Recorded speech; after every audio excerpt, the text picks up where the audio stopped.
الحمدلله و صلاة و السلام علی رسول الله. انسان مومن در 11 ماه زندگیش در بین عادات بد قرار می گیرد. به اصطلاح غرق در عادات بد شده و فرار از عادات بد را برای خود ناممکن می داند. الله رحمان ماه مبارک رمضان را برای تقوای انسان مسلمان فرستاده تا از این عادتهای بد دور شود. عزیزان گرانقدر، ماه مبارک رمضان در امی روزهای نزدیک فرارسیدنی است. بیایید که ما با انجام اعمال نیک خود را با الله متعال نزدیک بسازیم تا امو تقوایی را که الله متعال از ما تقاضا دارد به آن برسیم.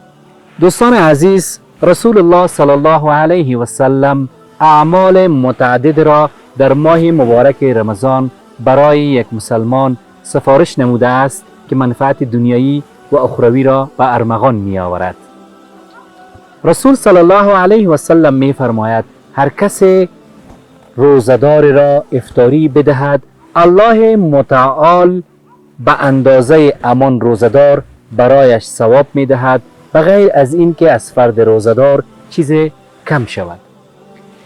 قسمی که شما در جریان هستید، باران رحمت این بار هم می خواهد پکیج ها و یا بسته های افطاری را برای مسلمانان مستمند و رنج دیده مردم افغانستان مهیا بسازد.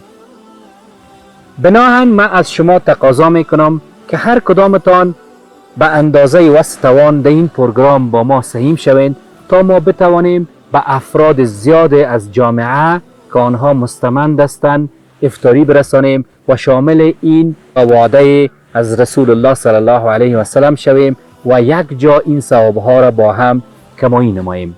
عزیزان گرانقدر، هر کسی که در هر جا ویدیوی ما را میبینن، لطفاً شما کوشش کنین تا دهی پروگرام خیریه سهیم شوین. نظر به وسع توانتان هر چقدر که شما میتوانین، ما اندازه و یا قیمت یک بسته خوراکی ماه مبارک رمضان را یا یک افطاری را به $2 تعیین نموده ایم که اینها شامل برنج، گوشت، میوه، آب، خرما می شود.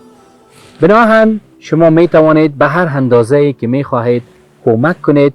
با کمال امانتداری ان شاء الله برای روزداران دسترخوان باران رحمت را هموار می کنیم. باران رحمت آورنده لبخند بر لبان مستمندان. و السلام علیکم و رحمت الله و برکاته.